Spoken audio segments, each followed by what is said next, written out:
Las últimas 3 semanas hemos estado aprendiendo acerca de cómo debemos amar a nuestra ciudad. La primera semana aprendimos acerca de cómo Dios nos ha puesto en un lugar específico. La segunda semana aprendimos acerca del shalom de Dios, la paz de Dios. Y la tercera semana aprendimos acerca de cómo nosotros marcamos la diferencia en nuestras comunidades. Pero esta semana, vamos a ser honestos. No sé si te has hecho esta pregunta tal vez. ¿Y cómo se supone que debo hacer todo lo que he estado aprendiendo? ¿Cómo es que puedo empezar yo a hacer la diferencia? ¿O de dónde empiezo? Déjate, soy honesto. Como pastor muchas veces, a veces me siento igual. Dios nos pide que hagamos cosas y a veces nuestro corazón o nuestra mente nos dice, ¿y dónde empezamos? Pero déjame decirte que Dios tiene un plan específico, pero en ese plan está que Él nos quiere empoderar. Y Dios quiere habilitarnos, equiparnos, capacitarnos para hacer lo que Él nos pide que hagamos. Ya ves, Jesús escogió 12 discípulos y caminó con ellos, les enseñó y estuvo con ellos. Pero cuando Jesús fue al Calvario y al tercer día resucitó, yo me puedo imaginar la vida de estos discípulos, cómo había cambiado y cómo era totalmente diferente. Y ahora ellos tenían que tomar la tarea de ir por todo el mundo y compartir las buenas nuevas. Pero se me llama la atención acerca de que Jesús regresó después de haber resucitado y estuvo con ellos 40 días para alentarlos y motivar a los discípulos. Tienes que entender que no solamente estuvo con ellos, pero también se le apareció a 500 personas para motivarles, para que ellos se entiendan que hay un plan específico. Jesús ya había venido, lo había cumplido, nos había dado la salvación y la vida eterna, pero ahora era el trabajo de los discípulos salir y compartir la tarea que Jesús les había dado. En Hechos capítulo 1, versículo 8 dice, pero recibirán poder cuando el Espíritu Santo descienda sobre ustedes y serán mis testigos y les hablarán a la gente acerca de mí en todas las partes, en Jerusalén, en toda Judea, en Samaria y hasta los lugares más lejanos de la tierra. Ya ves, la tarea de los discípulos era grande.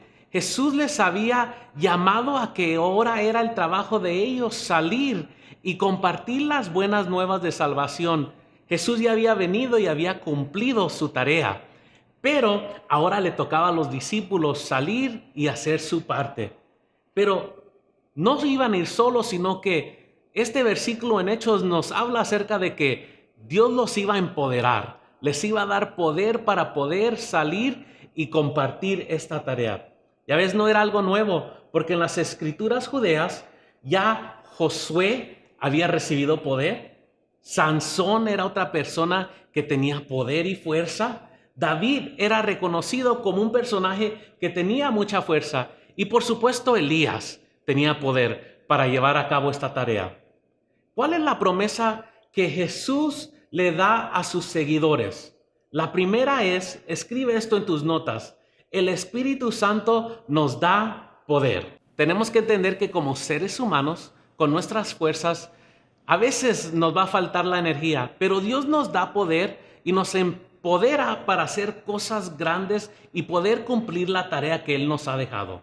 Ya ves, hay personajes en la Biblia que tal vez tú los puedes ver y ellos mismos tal vez se sintieron muy común. Gedeón siendo uno de ellos, tal vez irrelevante, tal vez no era un hombre de batalla, pero la palabra de Dios dice que cuando él fue empoderado, todo cambió y se enfocó a cumplir la misión por la que él fue llamado. David es otra persona que fue simplemente un pastor de ovejas, pero cuando se encontró con Samuel, dice que cuando él fue ungido, recibió poder.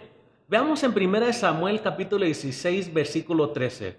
Y el Espíritu del Señor vino con gran poder sobre David a partir de ese día. Este es un buen ejemplo acerca de cómo vemos como una persona cuando es empoderada, su vida va de normal a lo sobrenatural. David era una persona muy común, pero fue llamada para cosas grandes. Y cuando Samuel lo ungió, fue empoderado para hacer cosas grandes. Eliseo es otro personaje en la Biblia. Caminó con Elías, estuvo con él, vio todo lo que él hacía, pero él entendía para que la tarea continuara, era necesario que él fuera empoderado. Otro personaje que me encanta es Pedro.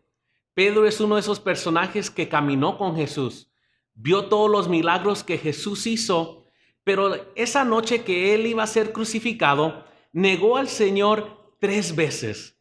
3 veces lo negó. Y cuando Jesús resucita, regresa con Pedro y le dice a Pedro que el plan que él tiene va a cambiar al mundo entero.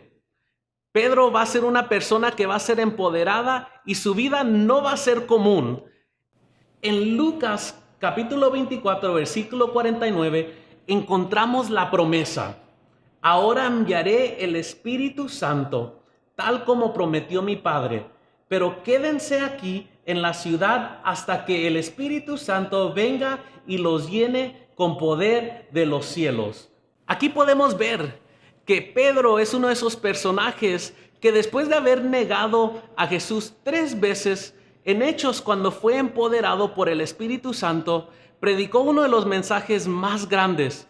En medio de la debilidad podemos ver cómo Dios se mueve y te empodera para hacer cosas grandes. En 2 de Corintios capítulo 12, versículo 9, dice: mi gracia es todo lo que necesitas. Mi poder actúa mejor en la debilidad. Ahora escribe conmigo. La segunda cosa es el Espíritu Santo obra en nuestra debilidad. Romanos capítulo 8, versículo 26. El Espíritu nos da ayuda en nuestra debilidad. Ya ves, tienes que entender que Dios nos está empoderando para impactar a nuestras comunidades. Tienes que entender igualmente que el enemigo no le teme a tus fuerzas, no le teme a tu carisma. Él no tiene miedo de tus dones, él no tiene miedo de tu amor, pero él tiene miedo de tus debilidades, porque él entiende que Dios trabaja más grande en medio de esas debilidades. Él entiende que sin Dios no hay mucho que podemos hacer, pero con Dios no hay nada que no podamos hacer. Con Dios todo es posible y Él trabaja hasta cuando nosotros nos sentimos débiles. 2 de Corintios capítulo 4 versículo 7 dice: nosotros mismos somos como frágiles vasijas de barro que contienen este gran tesoro. Esto deja bien claro que nuestro gran poder proviene de Dios, no de nosotros mismos. Tú y yo llevamos ese regalo muy especial. El poder que Dios nos ha dado ya está dentro de nosotros. Lo llevamos dentro, dice la palabra. Pero es necesario que nosotros le pidamos a Dios que en medio de nuestra debilidad, tal vez temor de actuar, tal vez tenemos miedo de platicar o simplemente compartir con alguien, y dejemos que Dios nos ayude en medio de eso y que active ese poder muy dentro de nosotros. 1 de Corintios capítulo 12 versículo 3 dice: nadie puede decir que Jesús es el Señor excepto por el poder del Espíritu Santo. Aquí la palabra nos está explicando acerca de que el poder y las cosas que tú vas a hacer no vienen de ti mismo, sino es el Espíritu Santo que se activa dentro de ti para poder impactar a las personas alrededor de ti.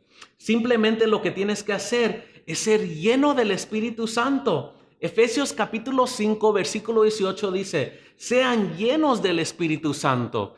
Ya ves, Dios ya nos ha llenado de su Espíritu Santo. Es simplemente activar lo que Dios quiere hacer con nosotros.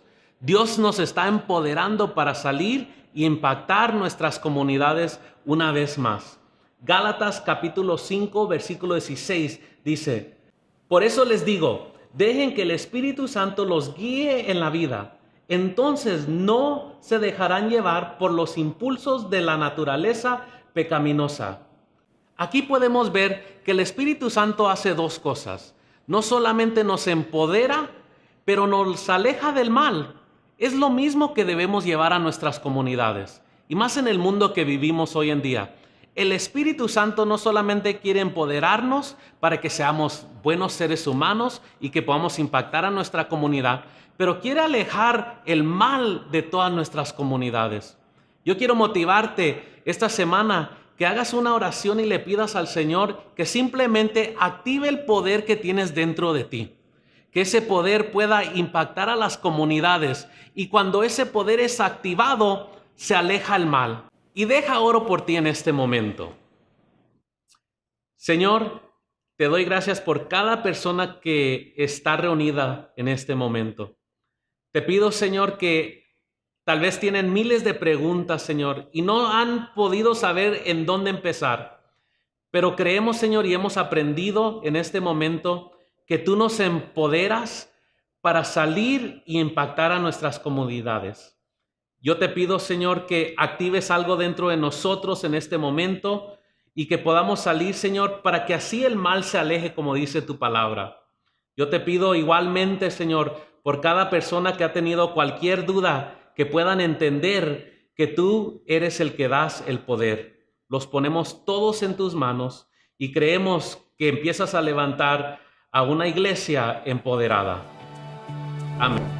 Ahora que han escuchado esta enseñanza, es el tiempo en grupo. Les hemos proporcionado unas preguntas para que puedan guiar su conversación en grupo. Asegúrate de darle tiempo que todos puedan contestar. Y después, tenga un tiempo para orar por sus peticiones. Que disfruten su tiempo en grupo.